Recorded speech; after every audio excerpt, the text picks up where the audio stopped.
I'm sitting here at 58 years old, and I'm about to tell you something that'll make your blood run cold. Something I never thought would happen to a guy like me. I trusted my wife completely for 25 years, and she played me like a damn fool. But here's the thing. When I finally figured it out, I made sure she paid for every single lie. My name's Charlie Pierce. I worked at Bethlehem Steel Mill for 32 years as a plant supervisor. The mill sits on 200 acres of industrial land outside Pittsburgh, with smokestacks that you can see from 20 miles away. I spent most of my adult life in that maze of furnaces, conveyor belts, and machinery that never stops roaring. Good job, steady paycheck, the kind of work that builds America. The plant floor was my second home. I knew every piece of equipment, every safety protocol, every worker by name. I was looking forward to retirement next year, maybe buying that fishing boat I'd been dreaming about.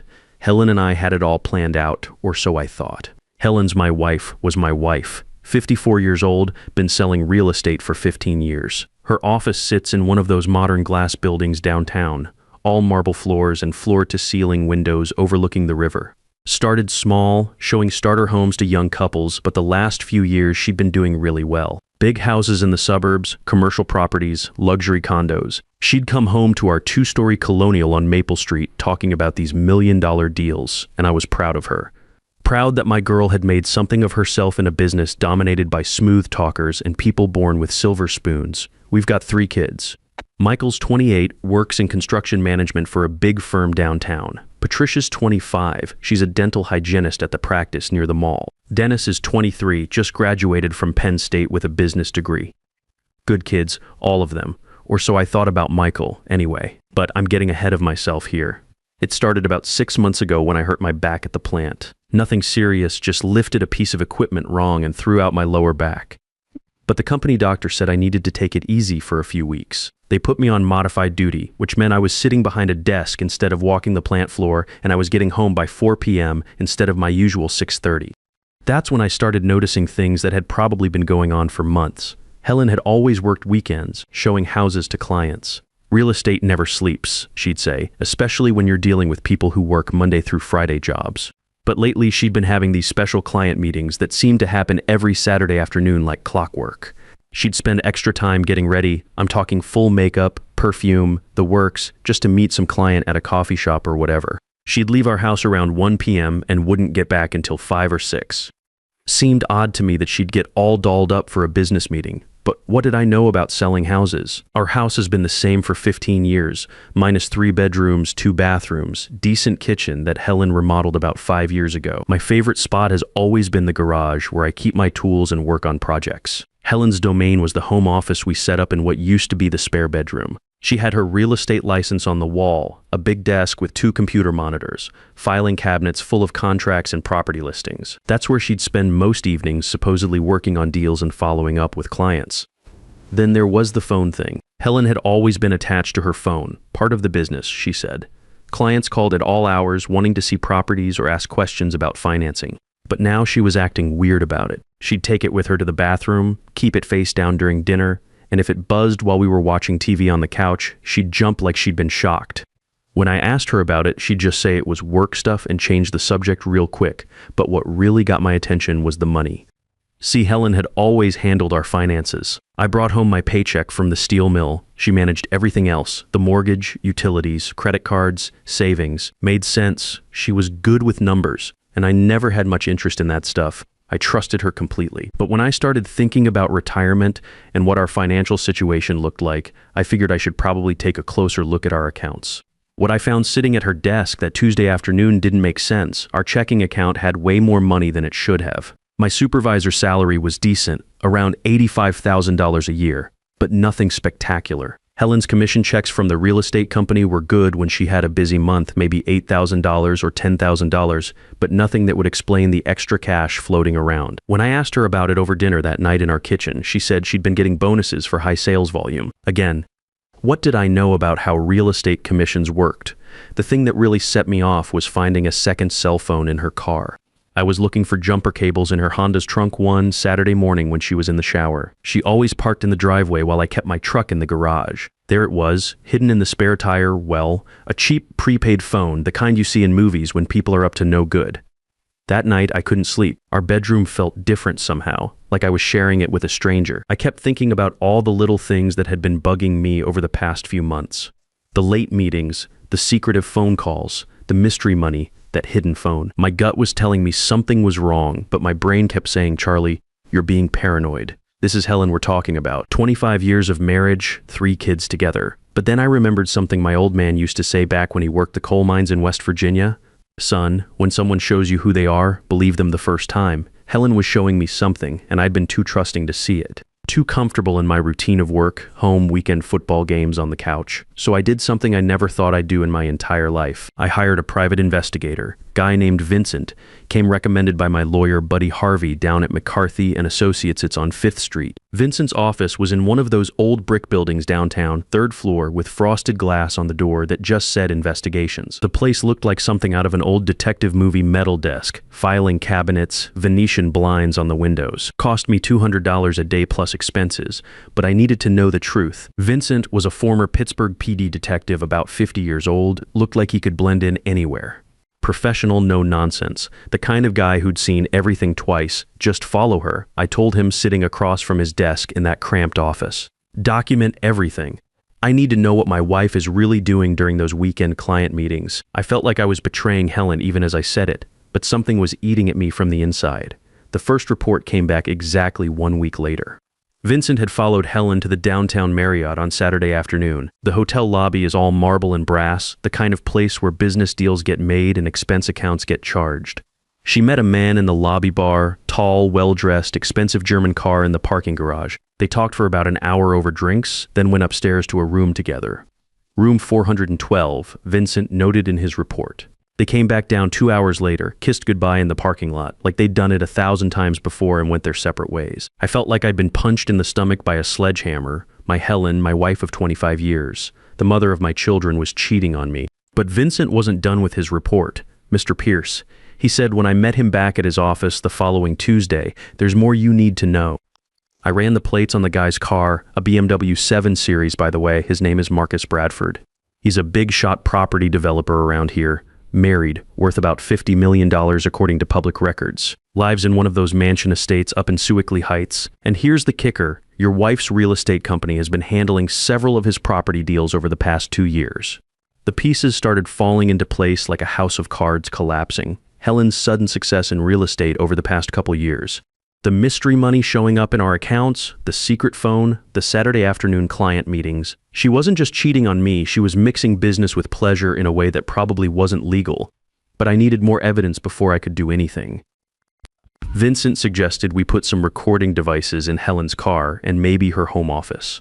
Completely legal in Pennsylvania, as long as it's your own property, he assured me. We also set up surveillance on the house for when I wasn't there, a small camera hidden in the oak tree across the street that had a perfect view of our driveway.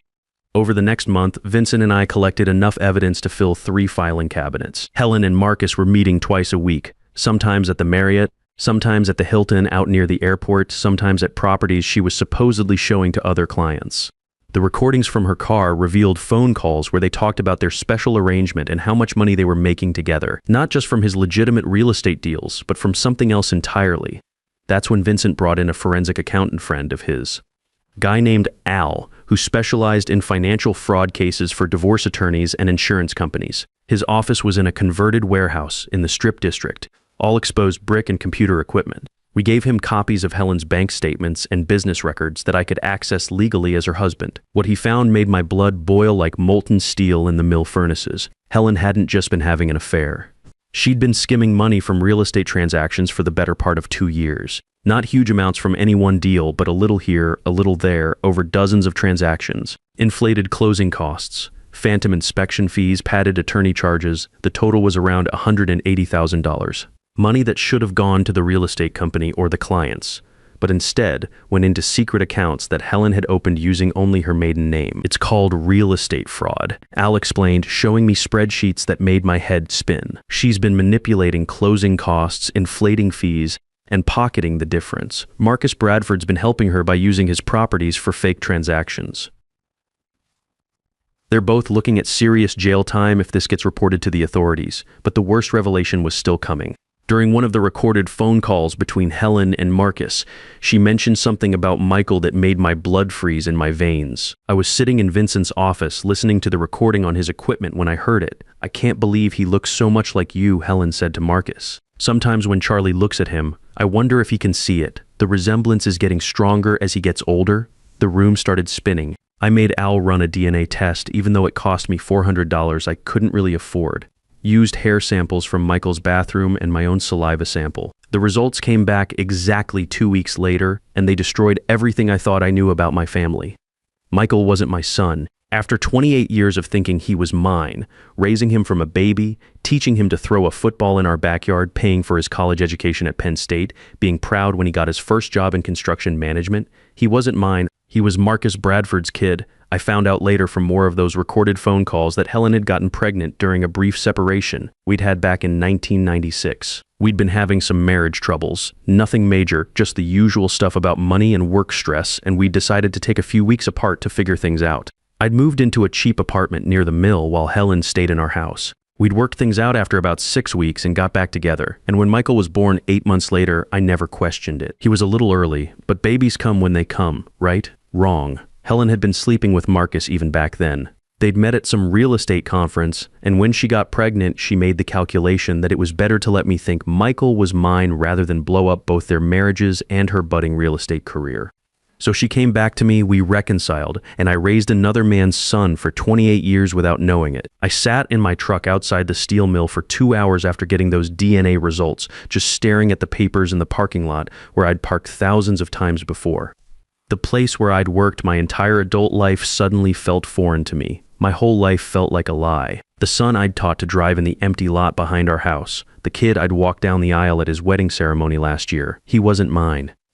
Helen had stolen 28 years from me and robbed Michael of knowing his real father.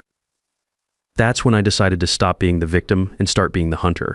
I called Harvey, my lawyer, and arranged to meet him at his law office the next morning. Harvey's been practicing family law for 30 years, and his office reflects it. Walls lined with law books, mahogany desk, family photos of his own kids and grandkids. When I laid everything out for him, the affair, the fraud, the paternity lie, all the evidence Vincent and Al had collected, his eyes lit up like he'd struck oil. "Charlie," he said, leaning back in his leather chair, "we're not just talking about divorce here. Your wife has committed multiple felonies. We can destroy her legally and financially, but we need to be strategic about this." The plan Harvey outlined was simple but devastating. First, we'd file for divorce and use all the evidence to ensure I got the majority of our assets. Second, we'd report the real estate fraud to the state licensing board and the district attorney's office. Third, we'd file a civil lawsuit against both Helen and Marcus for the stolen money and emotional damages.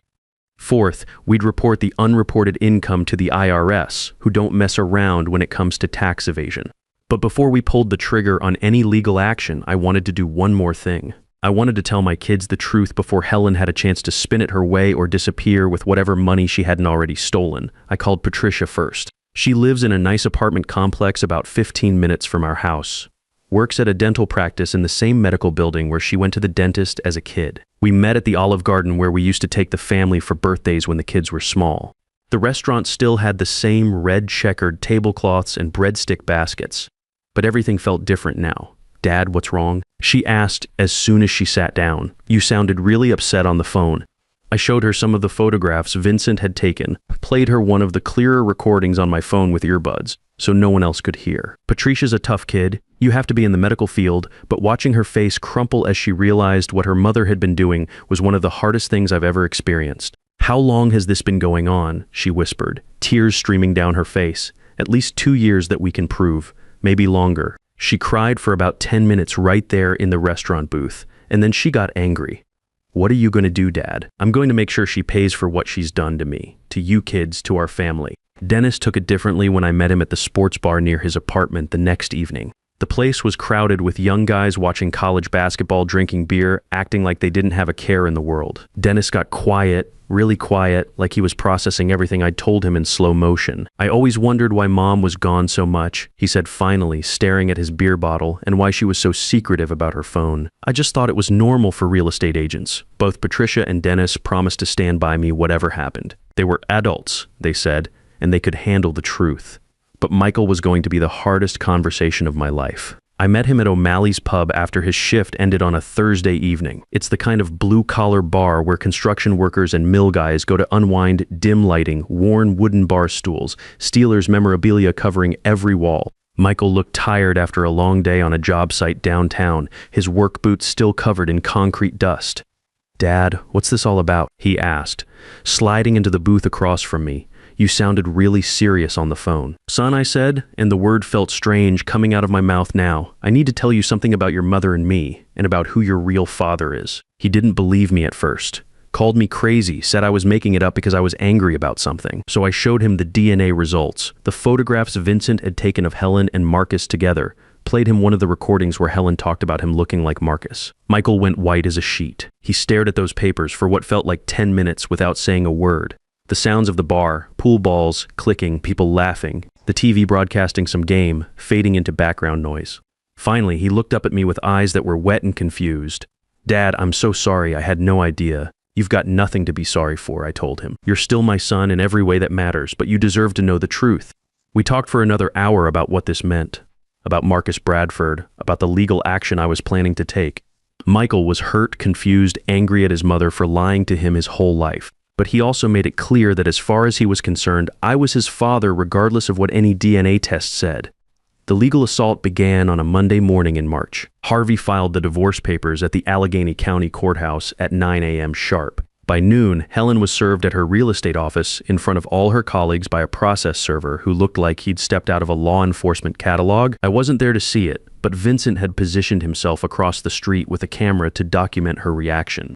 She went pale, he told me later, and locked herself in her office for the rest of the day. By Tuesday morning, Harvey had filed complaints with the Pennsylvania Real Estate Commission about Helen's business practices, complete with copies of all the evidence Al had compiled showing the fraudulent transactions. The commission doesn't mess around when it comes to license violations, especially ones involving theft. By Wednesday, we'd submitted a detailed report to the IRS about Helen's unreported income from the skim transactions. The federal government takes tax evasion seriously, and $180,000 in unreported income was enough to get their attention real fast.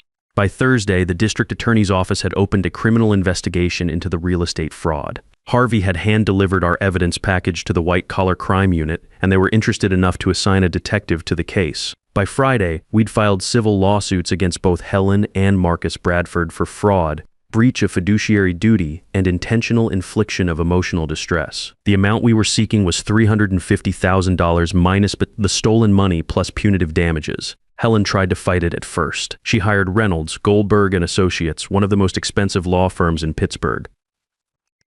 Their offices take up 3 floors of the tallest building downtown, all glass and marble and hourly rates that would make a steel worker's head spin. She denied everything at first, claimed I was making it all up because I couldn't handle her professional success. Her lawyer even suggested I was having some kind of midlife crisis and was imagining things, but the evidence was overwhelming. Vincent's photographs showing her going into hotel rooms with Marcus, the audio recordings of their phone conversations discussing the money in their affair, Al's forensic accounting showing exactly how the transactions were manipulated, the DNA test proving Michael wasn't my biological son. They had nothing to counter with except denials and excuses. Marcus Bradford tried to distance himself from the whole thing when the lawsuits hit. His team of corporate attorneys, probably costing him $500 an hour, each claimed their relationship was purely professional, that any personal involvement was minimal, and that he had no knowledge of any financial irregularities. But Vincent had photos of them in hotel rooms, and Al had financial records showing the fake transactions they'd coordinated. Marcus's wife, a socialite named Jennifer who'd never worked a day in her life,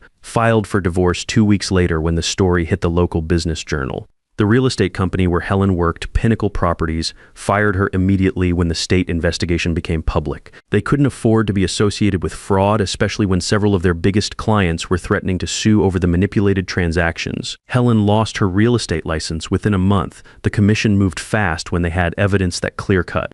The criminal case moved slower, like they always do, but the divorce was final within 6 months. Pennsylvania's no-fault divorce laws meant we could move quickly once we had all the financial disclosure sorted out.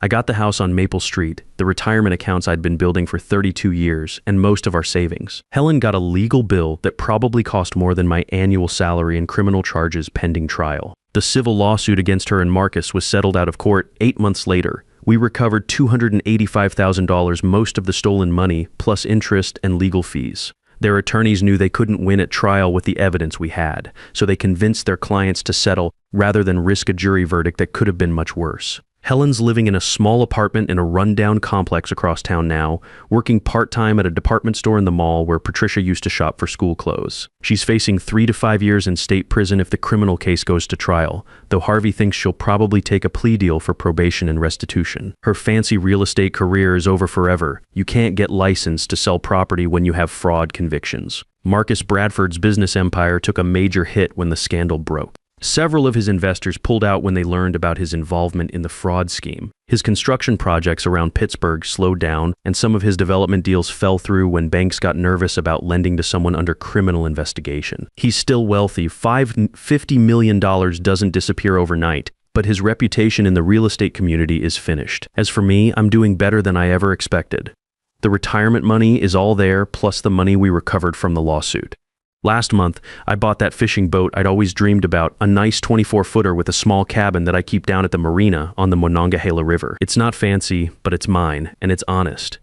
Patricia and Dennis come out on the boat with me sometimes on weekends. We'll spend the day fishing for bass and catfish, talking about life and work and their relationships. Even Michael joins us when he can get away from his construction projects.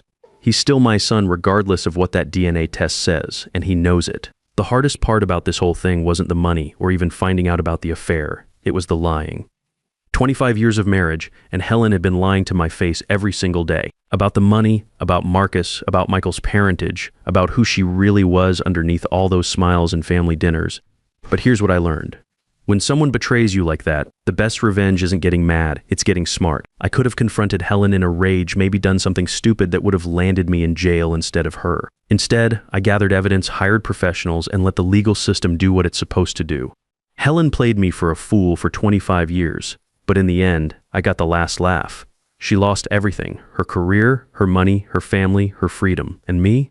I'm 58 years old with a paid-off house, a healthy retirement account, and the knowledge that justice was served. Sometimes when I'm out on the boat at sunset, watching the water reflect the Pittsburgh skyline, I think about those 25 years.